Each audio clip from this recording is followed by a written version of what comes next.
Hello my lovely students. आज हम लोग देखने जा रहे हैं next series of the history, जिसमें हम लोग ancient history, medieval history and modern history को हमने देखा था डिफरेंट डिफरेंट पार्ट्स में।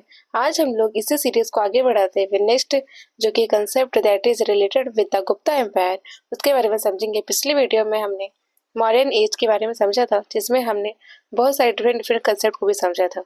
इस सीरीज के एंड होने के बाद हम एक MCQ का सीरीज भी लेकर आएंगे जो इसी कंसेप्ट से रिलेटेड है। इस कारण से आप लोग सभी, I hope you got clear all this point. And अगर आपको ये सेशन अच्छा लग रहा है देन प्लीज पेन और पेपर के साथ आप इसे नोट डाउन भी करते जाइएगा, ताकि आपका टॉपिक जो है वो इंक्रीज हो जाए। चलिए अब हम लोग समझते हैं नेक्स्ट टॉपिक को, जो कि है the Gupta empire a golden age. Gupta empire में आप यहाँ पर देख सकते हैं कि इसमें क्या है, इसमें वाइब्रेंट कलर आप लोग को देखने को मिलता है। क्या होता है? Vibrant colour. यहाँ पे वो कलर से रिलेटेड नहीं है, यहाँ पे कलर का मतलब हुआ कल्चर। क्या मतलब हुआ? कल्चर। ठीक है, यहाँ पर हम इस पीरियड को ही हम लोग golden age of the architecture period भी कहते हैं। क्या कहते हैं? Golden age.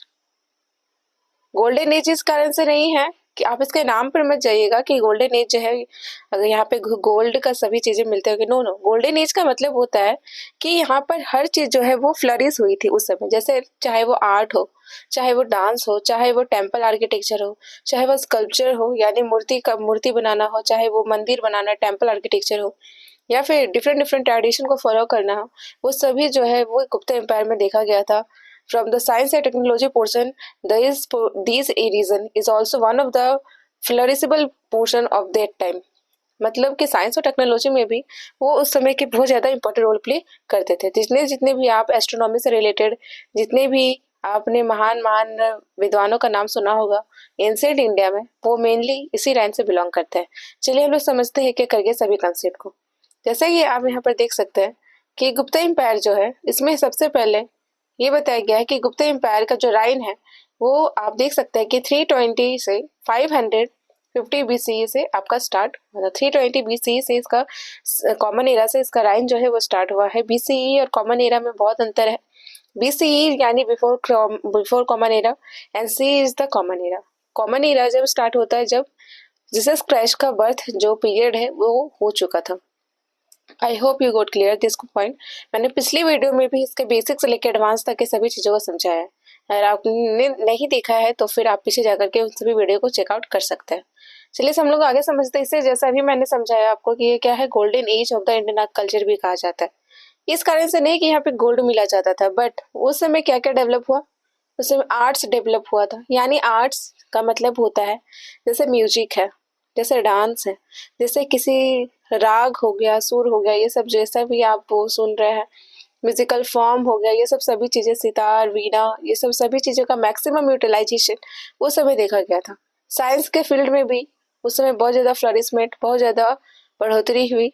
मैथमेटिक्स के लाइन में भी जैसे एस्ट्रोनॉमी, एस्ट्रोफिजिक्स, ये सभी चीज़ें कहीं ना कहीं इसी से बेसिकली रिलेटेबल है।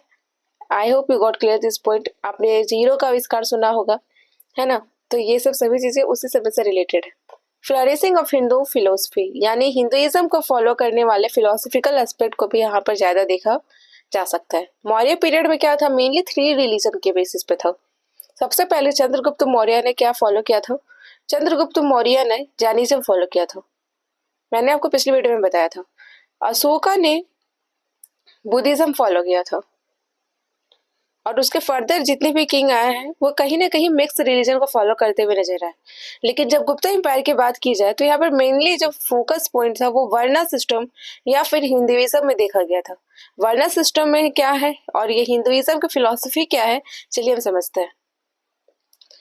वर्ना सिस्टम का मतलब हुआ कि जो हमारी जो सोसाइटी है वो डिफरेंट डिफरेंट वर्ना में डिवाइडेड है, जिसमें हम लोग बॉटम से अगर स्टार्ट करें तो इसमें लोअर कास्ट, सबसे पहला कास्ट जो था वो था ब्राह्मण, फिर क्षत्रिय, फिर वैश्य और फिर शूद्र। और जो इन सभी कास्ट से अलग हो गए, उनका एक अलग कैटेगराइजेशन बनाया गया, जिसे हम लोग अनटचेबल्स या फिर जो हम लोग कहते हैं, जिसे डिमार्केट किया गया था पहले, जो कि आज अनलॉफुल है कहना। इस कारण से वो क्या थे, सोसाइटी के बाहर माने जाते थे। क्यों? क्योंकि ये सभी जो थे वो उस समाज के वर्डर सिस्टम को फॉलो नहीं करना चाहते थे। वो अपना एक अलग ही रीति रिवाज चलाना चाहते थे। वो आउट ऑफ वर्ना माने जाते थे। इसमें से भी बहुत सब कैटेगराइजेशन होने के साथ क्या था कि इस समय जो थी गुप्ता एज में वो वर्ल्ड सिस्टम रिजिड होते हुए ज्यादा नजर आया। रिजिड होने का क्या मतलब है कि अगर किसी का पिता पर्टिकुलर, जैसे एग्जांपल के लिए अगर किसी का पिता ब्राह्मण है, तो ब्राह्मण होने से क्या होगा कि उसके जो बेटे होंगे वो भी ब्राह्मण कहलाएंगे। उसके फैमिली के सारे मेंबर जो आगे पीढ़ी दर पीढ़ी बढ़ने वाले हैं वो सभी ब्राह्मण कहलाएंगे। ये जो है रिजिडिटी का काम कि आप जो है वो एक ब्राह्मण से क्षत्रिय में नहीं बन सकते, या फिर क्षत्रिय से शूद्र नहीं बन सकते, या शूद्र जो है वो क्षत्रिय से कनेक्शन नहीं रख सकते। ये सब सभी चीजें जो कनेक्टेड, या फिर रिजिडिटी आप देख सकते हैं, यानी जो फ्लेक्सिबिलिटी थी वो खत्म होकर के रिजिडिटी को फॉलो किया गया। वो भी गुप्ता एम्पायर में भी देखा गया। इस कारण से हम लोग ऐसा नहीं कह सकते कि इसमें कोई कमी नहीं थी। इसमें आप देख सकते हैं कि वर्ण सिस्टम खुद में ही एक मेजर जो है लूप होल लेकर के यहाँ पर दिखाया जा रहा है। इस कारण से हम लोग कह सकते हैं कि गुप्ता एज में भले ही कल्चर का डेवलपमेंट हुआ, भले ही साइंस का डेवलपमेंट हुआ, बट सोसाइटी लेवल पे वर्ण सिस्टम के रिजिडिटी होने से यहाँ पर आपका non अपीवल of the society culture of the low caste society and the women, यहाँ पर आप देख सकते हैं वुमेन के अपलिफ्टमेंट में भी उतना यहाँ पर जोर नहीं दिया गया। वुमेन को सब्जुगेट कर दिया गया मेन के ऊपर, यानी मेन जो है वो सारे डिसीजंस लेंगे वुमेन के। वुमेन जो है वो कोई भी तरीका का डिसीजन नहीं ले सकती, है ना। इस कारण से क्या होता है, उनका जो स्त्री धन था, स्त्री धन भी जो एक कंसेप्ट है, मैं आने वाले एनसीईआरटी के सीरीज को स्टार्ट करने वाली हूँ। आप लोग जरूर एक लाइक सब्सक्राइब कर लीजिए ताकि आपको जितने भी एनसीईआरटी के सीरीज आने वाले हैं वो सबका एक्सेस हो पाए। स्त्री धन का मतलब होता है कि जैसे कि अगर किसी की शादी हुई, कोई लड़की की, तो उसके माता पिता ने जो उसे धन दिया, जैसे उसे गहने दिए, उसे जो भी चीज दिया, सोना चांदी गहने जो भी दिया, वो उसका खुद का धन हुआ। वही उसका क्या हुआ, स्त्री धन, जो कि वो अपने मायके से लेकर के आती है। तो फिर उसमें भी उसका हक ना हो, इस कारण से गुप्ता एज में क्या हुआ कि मेन को सुप्रीम पावर दे दी गई, और वो ये बोला गया कि स्त्री धन को भी वो एक्सेस कर सकता है। तो इस कारण से हम लोग देख सकते हैं कि वुमेन का कंडीशन भी गुप्ता एम्पायर में कुछ खास नहीं था। इस कारण से हम लोग गुप्ता एम्पायर को not so called golden age कह सकते हैं in the perspective of society, but majorly उसे गोल्डन एज कहा जाता है। क्यों? क्योंकि उस समय बहुत सारे डेवलपमेंट हुए in the perspective of other field also. जैसे साइंस का डेवलपमेंट उसमें बहुत ज्यादा अच्छा से हुआ देखा गया है। उसमें सबसे ज्यादा एस्ट्रोफिजिक्स पर भी ध्यान दिया गया है। एस्ट्रोफिजिक्स का मेजर पोर्शन आप यहाँ पे फ्लरिश होते हुए देख सकते हैं। एस्ट्रोफिजिक्स का मतलब हुआ कि आप जितना भी तरीका का आप होड़ शास्त्र इसे बोलते हैं, होड़ शास्त्र। अभी आप एस्ट्रोलॉजी भी सुने होंगे, बहुत सारा अभी आपके एक्सेस में दिखाया जाता है। तो फिर वो क्या है, वो कहीं ना कहीं इसी के रूट में डेवलप हुआ है। चलिए हम लोग समझते हैं नेक्स्ट कंसेप्ट को, जो कि है मेडावल इंडियन अपीवल। अब क्या हुआ कि जैसे ही गुप्ता एम्पायर का डिक्लाइन हुआ, गुप्ता एम्पायर में मेजरली जो राजा थे उनके अगर मेजरली किंग के नाम बताया जाए तो सबसे पहले जो मोस्ट इंपोर्टेंट राजा थे वो थे चंद्रगुप्त। कौन थे? चंद्रगुप्त, गुप्ता एज में। नेक्स्ट जो राजा थे जो कि बहुत ज्यादा इंपॉर्टेंट रोल प्ले करते हैं वो है समुद्रगुप्त। समुद्रगुप्त को बारे में एक बताया जाता है कि समुद्रगुप्त को नेपोलियन ऑफ इंडिया भी कहता है। नेपोलियन ऑफ इंडिया इस कारण से कहा जाता है कि समुद्रगुप्त का भी सपना था कि वो पूरी दुनिया पर क्या करे, राज करे, जैसा नेपोलियन का सपना था। लेकिन समुद्रगुप्त जो थे वो वो उस समय क्या थे, इंडिया में बहुत ज्यादा अपने भारत में उसमें भारत का कोई कंसेप्ट था नहीं। मैं बताना चाहूँ तो उसमें क्या था, भारत को भी बहुत डिफरेंट नाम से जाना जाता था, जैसे जाम्बू द्वीप, जैसे कि भारतवर्ष, ये सभी जो नाम है ये भारत के ही थे उस समय। तो इस कारण से क्या होता था कि समुद्रगुप्त ने अपने नेपोलियनिक पावर्स, अपने जितने भी स्ट्रेटेजिक पावर से, अपने जितने भी पावरफुल एक्टिविटी के द्वारा बहुत सारे कंट्रीज को एक्वायर किया था और उसमें अपना एक डोमिनेंस बनाया था। डोमिनेंस बनाने से क्या हुआ कि राइटर ने उसे डिफरेंट पर्सपेक्टिव के हिस्टोरियन ने उन्हें नेपोलियन ऑफ इंडिया का दर्जा भी दिया है। समुद्रगुप्त के पर एक प्रशस्ति भी लिखी गई है। प्रशस्ति का मतलब होता है इन द प्रेज ऑफ, क्या होता है? इन द प्रेज ऑफ, यानी किसी की तारीफ में, किसी की तारीफ में अगर कोई बात लिखे तो उसे ही हम लोग क्या कहते हैं? प्रशस्ति, प्रशस्ति। तो समुद्रगुप्ता पर प्रशस्ति लिखने वाले जो राइटर है उनका नाम है हरिसेना। क्या नाम है? हरिसेना। इन्होंने लिखा था समुद्रगुप्त पर प्रशस्ति, यानी उनके ऑटोबायोग्राफी को हाईलाइट करते हुए उन्होंने उसके बारे में बताया था कि क्या कैसे वो बहुत ज्यादा इंपॉर्टेंट रूलर के रूप में उभर कर आए इन द गुप्ता एम्पायर।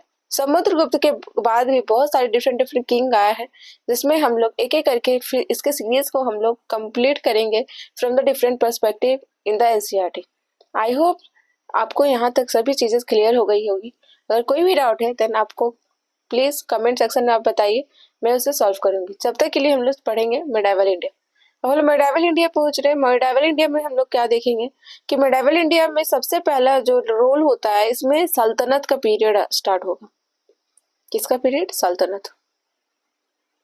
क्योंकि जैसे ही गुप्ता एम्पायर का डिक्लाइन हुआ, गुप्ता एम्पायर जो है खत्म हुई, उस तरह से क्या हुआ, नेशन का डिसइंटीग्रेशन हो गया। डिसइंटीग्रेशन बोले तो डिसइंटीग्रेशन का मतलब होता है कि सब इधर उधर जैसे बिखर जाना होता है ना, सब इधर उधर टूट जाना, या फिर कोई किसी को ओबे नहीं करता, या फिर अगर एक सुप्रीम पावर ना हो तो सभी आपस में ही खुद को सुप्रीम मानने लगता है। इस सुप्रीमिटी के कारण ही क्या होता है कि सुप्रीमेसी के थॉट के कारण ही चीजों का डिस इंटीग्रेशन होना स्टार्ट हो जाता है, जिसका फायदा उठा करके बाहर से आने वाले सभी लोग क्या करते हैं, उस जगह पे आक्रमण करते हैं। बोलते हैं ना, जब दो बिल्ली आपस में लड़ता है तो बीच में आकर के कोई ना कोई उसका जो सामान है वो खा के चला जाएगा और उसको पता भी नहीं चलेगा। तो उसी तरीका से है कि कभी भी अगर आपके घर में या फिर हमारे जगह में ही अगर दिक्कत है, अगर हमें में एकता नहीं है, तो बाहर का कोई भी आके हमें लूट करके चला जाएगा। इस कारण से क्या हुआ, उस समय का जो हाल था वो भी उसी तरीका का था। इस कारण से डिसइंटीग्रेशन होने से डिफरेंट डिफरेंट तरह के इन्वेजन स्टार्ट हो गए। इन्वेजन स्टार्ट होने से बहुत ज्यादा प्रॉब्लमेटिक सिचुएशन स्टार्ट हो गई, जिससे क्या हुआ, सबसे पहले जो सल्तनत का पीरियड है, यानी हमारे इंडिया में जो सल्तनत का पीरियड है वो स्टार्ट हुआ, जिसमें हम लोग बहुत सारे डिफरेंट डिफरेंट तरह के एस्पेक्ट को देखने जा रहे हैं। जिसमें हम लोग देखते हैं सबसे पहला एस्पेक्ट जो है वो दिल्ली सल्तनत से स्टार्ट होता है। सल्तनत के पहले भी बहुत सारे जो पीपल थे वो देखे गए थे। इसमें सबसे पहला पॉइंट जो आता है स्टूडेंट्स, वो है कि ये जो स्टैब्लिशमेंट पीरियड है इसका देखिए, अब ध्यान से देखिए कि इसका स्टैब्लिशमेंट पीरियड कब है? 1206 सीई है। ये क्या है? सीई, यानी कॉमन एरा में हम लोग देख रहे हैं दिल्ली सल्तनत जो है उसमें ही स्टार्ट हुआ था मुस्लिम रूल इन इंडिया। यानी मुस्लिम रूल का स्टार्ट अगर कभी भी पूछा जाएगा तो किसके राइन में हुआ था? दिल्ली सल्तनत के राइन में। Bringing new culture influences and significant architecture development in the shape of the sub continent. मतलब कि उस समय ही क्या हुआ कि इस्लामिक कल्चर का जितना भी डेवलपमेंट हुआ, वो जैसे कि आर्क वाला जो फैसिलिटी है ना, आर्क वाला जो फैसिलिटी है वो भी दिल्ली सल्तनत के द्वारा लाया गया। जो भी आपका जितना भी पिएट्रो डीरो जो टेक्निक है, पिएट्रो डीरो बोले तो अगर दीवालों में आपने देखा होगा कि वॉल में बहुत सारे डिफरेंट डिफरेंट कलरफुल स्टोन्स लगे हुए हैं, उसे कहते हैं पिएट्रो डीरो। पिएट्रो डीरो का टेक्निक भी जो थे वो मुस्लिम किंग्स भी लेकर के आए, मुस्लिम रूलर। इस कारण से क्या हुआ, उनके आने से बहुत सारे टेम्पल आर्किटेक्चर या फिर बोला जाए तो होल द कल्चर पे बहुत ज्यादा प्रभाव देखने को मिला है। तो 1206 जो है वो दिल्ली सल्तनत का राइन माना जाता है। दिल्ली सल्तनत में बहुत सारे डिफरेंट डिफरेंट किंग्स देख सकते हैं हम लोग, जिसमें सबसे ज्यादा इंपॉर्टेंट अगर फीमेल बोला जाए तो है उसमें रजिया सुल्ताना। रजिया सुल्ताना इकलौती एक वुमेन रूलर है, मुस्लिम रूलर, जो कि दिल्ली सल्तनत जैसे रूलिंग एस्टेब्लिशमेंट को रूल कर पाई थी। वो भी उसके बाद फिर उनके जो फादर थे, उनके पहले जो थे इल्तुतमिश, उन्होंने इनको सबसे ज्यादा कैपेबल समझा था। इस कारण से अपने बेटे से भी बेटे को छोड़कर अपनी बेटी को यानी रजिया सुल्ताना को उन्होंने एक रूलर के रूप में खड़ा किया था। इसके बाद बहुत सारे डिफरेंट डिफरेंट रूलर का नाम इसमें आता है, जिसमें सबसे पहले अगर इसको क्रोनोलॉजी में देखना चाहे तो हम लोग देख सकते हैं कि क्रोनोलॉजी वाइज इसमें सबसे पहला नाम आता है वो है कुतुबुद्दीन ऐबक। कुतुबुद्दीन ऐबक। नेक्स्ट रूलर का नाम है इसमें भी दिल्ली सल्तनत में बहुत सारे डिफरेंट डिफरेंट डायनेस्टी भी देखे जाते हैं। अगर मैं इसे क्रोनोलॉजी में बताना चाहूँ तो ये वीडियो बहुत लॉन्ग हो जाएगा। मैं इसे फर्दर आने वाले वीडियोस में एनसीईआरटी के थ्रू समझाऊंगी। अभी आप एक रफ डायग्राम देख सकते हैं कि सबसे पहले जो किंग अगर माना जाए इंपॉर्टेंट किंग तो वो है कुतुबुद्दीन ऐबक। नेक्स्ट है इल्तुतमिश।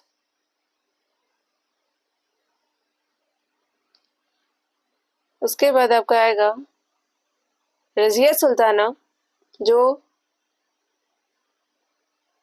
ओनली वुमेन रही है फ्रॉम द मुस्लिम रूलर। ठीक है, मुस्लिम रूलर। फिर आपके नेक्स्ट किंग जो है इंपॉर्टेंट किंग वो है बलबन या फिर बालबन।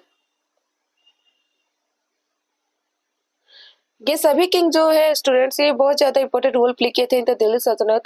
एंड दिल्ली सल्तनत के डिसइंटीग्रेशन में कहीं ना कहीं इसके इनके बैकवर्ड जितने भी रूलर आए हैं उनके अभिबल का कारण उन्हीं के कारण हो पाया। तो चलिए हम लोग समझते हैं नेक्स्ट जो कि है मुगल एम्पायर। मुगल एम्पायर भी बहुत ज्यादा इंपॉर्टेंट है। जैसे मौर्य एम्पायर एंशिएंट इंडिया में इंपॉर्टेंट था, उसी तरह मुगल एम्पायर अभी जो है मिडेवल इंडियन हिस्ट्री में बहुत ज्यादा इंपॉर्टेंट रोल प्ले करता है। मुगल एम्पायर जो है वो ना कि सिर्फ मिडेवल इंडिया में रोल प्ले कर रहा है बट लेटर मुगल्स जो थे, लेटर मुगल्स बोले तो मेन मुगल्स जितने भी रूलर थे उनके बाद वाले रूलर्स जो उतने कैपेबल नहीं माने जाते थे। ठीक है, तो उनका भी रोल जो है कहीं ना कहीं मॉडर्न इंडिया में भी देखा जा सकता है। तो सभी चीजें क्या है आपस में इंटरकनेक्टेड है। You have to make those points to be connected each other to get a whole understanding about the topic.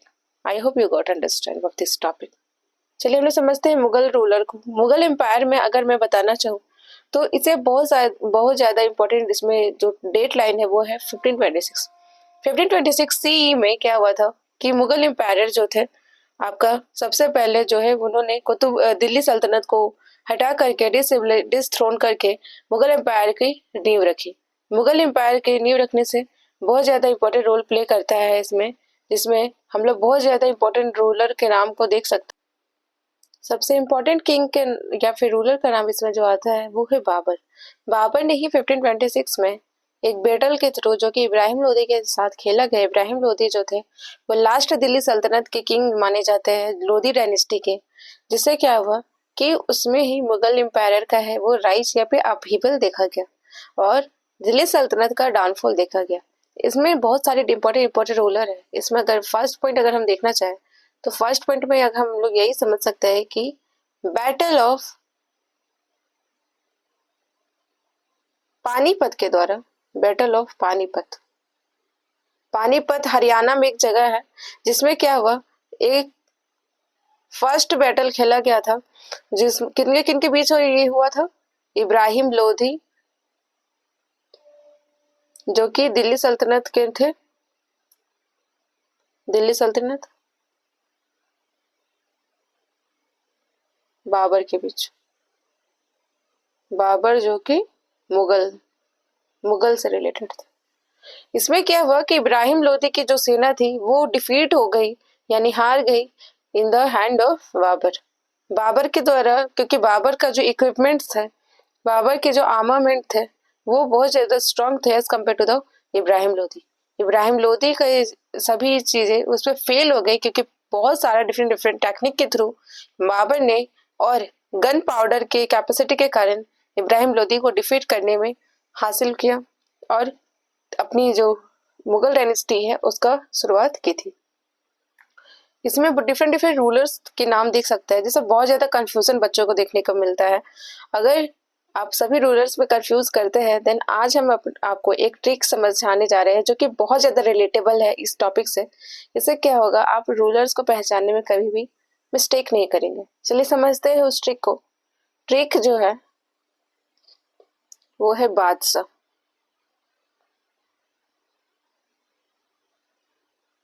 बस इतना ही ट्रिक है। आप बोलिएगा क्या ये ट्रिक है? चलिए समझते हैं क्या है ये।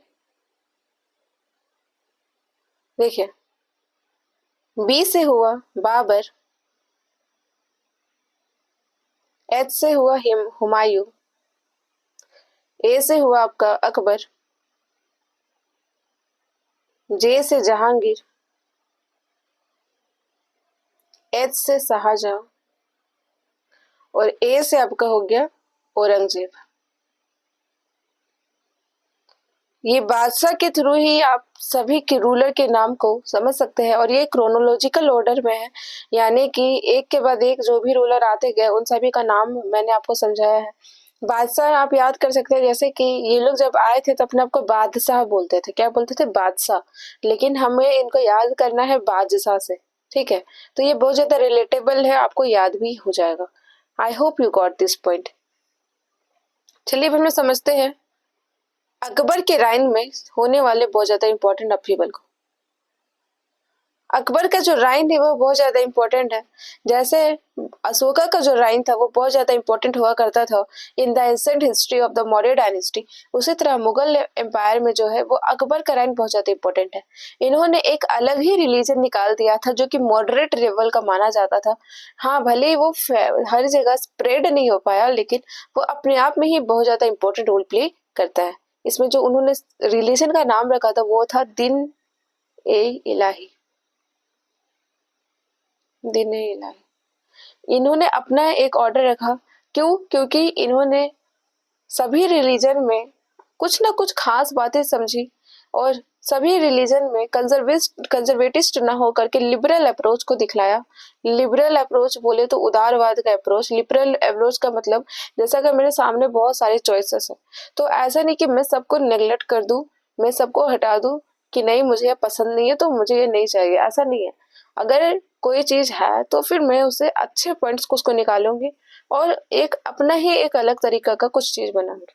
तो अकबर ने वही चीज किया था। अकबर ने बहुत सारे रिलीजन का कंसेप्ट को समझा, और उसमें से जो जो उनकी अच्छी अच्छी बातें थी, उन्होंने इस्लाम को देखा, उन्होंने हिंदुइज्म को देखा, उन्होंने सिख धर्म को देखा, उन्होंने हर चीज को देखा, जैसे ईसाई धर्म को देखा।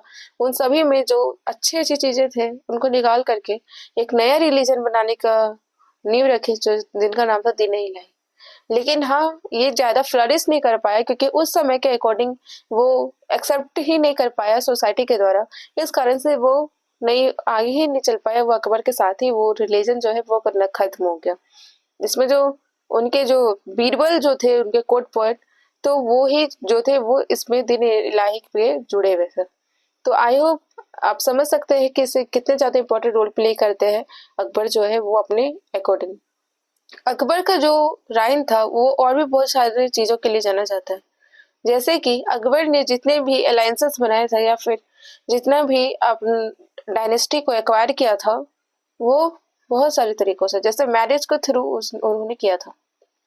मैरिज वो राजपूत किंगडम से किया करते थे, राजपूताना प्रिंसेस, जिसमें आपने देखा होगा जोधा अकबर वाला सीरीज अभी बहुत दिन पहले सीरियल के थ्रू वो चल रहा था।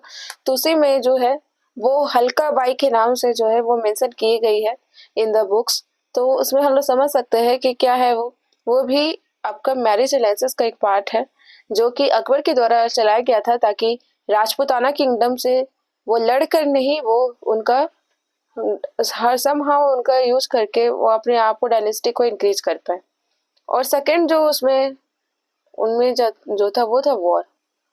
यानी अगर नहीं हो पा रहा है मैरिज का अलावा तो फिर वो वॉर का भी यूज किया करते थे, यानी वेरियस बैटल उन्होंने खेला। इस तरह से बहुत ज्यादा इन्होंने इंपॉर्टेंट रोल प्ले किया।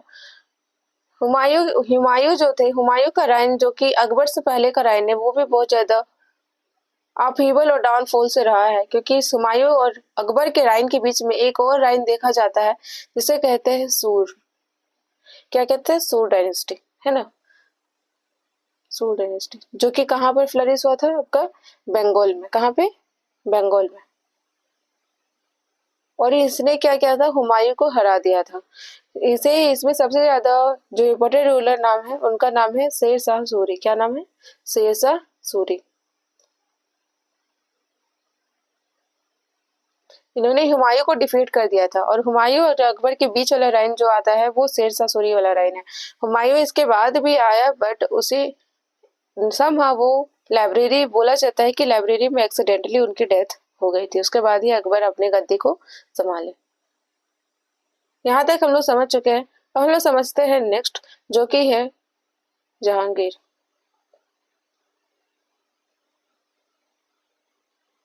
और शाहजहां। आपने जरूर सुना होगा कि शाहजहां ने अपनी बेगम के लिए या फिर अपनी वाइफ के लिए वो पूरा ताजमहल ही बनवाया था। यानी आप समझ सकते हैं कि शाहजहां का जो राइन है वो बहुत ज्यादा फेमस होगा इन द कल्चर और इन द आर्ट। आर्ट में बहुत ज्यादा रोल प्ले किए थे शाहजहां, क्योंकि उन्हीं के राइन में जो है वो ताजमहल का डेवलपमेंट हुआ था। ताजमहल का डेवलपमेंट शाहजहां के बाद वाला जो राइन है जहांगीर, जहांगीर ने भी बहुत ज्यादा इंपॉर्टेंट रोल प्ले किया था in the culture aspect of the Mughal empire. Jahangir के बाद जो लास्ट मेजर किंग आते हैं वो है औरंगजेब। औरंगजेब जस्ट इनके अपोजिट थे। औरंगजेब ने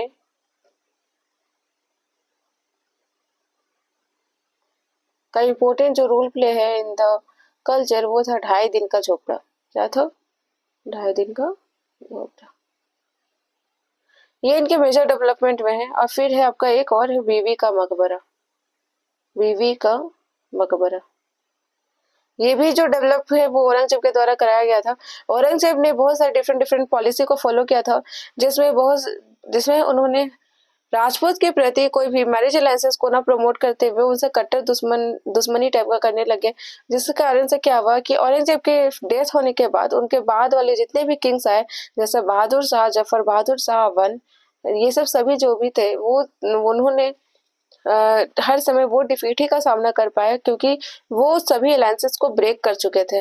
औरंगजेब ने ऐसी ऐसी पॉलिसी को अपनाया जिससे क्या हुआ कि राजपूताना किंगडम में डिस्ट्रेस बढ़ गया और बहुत सारे किंगडम का अपलिफ्टमेंट होने लगा, जो कि समहाउ मुगल्स को सुप्रीम न मानकर वो अपने आप को ही इंडिपेंडेंट बनाना चाहते थे। इस तरह से क्या हुआ कि मुगल एम्पायर का आपका एंड हो जाता है। लेटर मुगल से बहुत ज्यादा इंपॉर्टेंट रूलर्स भी है, जो कि मैं आपको आने वाले वीडियोस में समझाऊंगी। इसके लिए आपको ये सीरीज को देखते रहना है। अगर आपको ये टॉपिक अच्छा लग रहा है then let me know in the comment section below. If anyone have any query then please please do comment in the comment section below. That's why I hope you got this content. Do like, subscribe, and thank you for such content.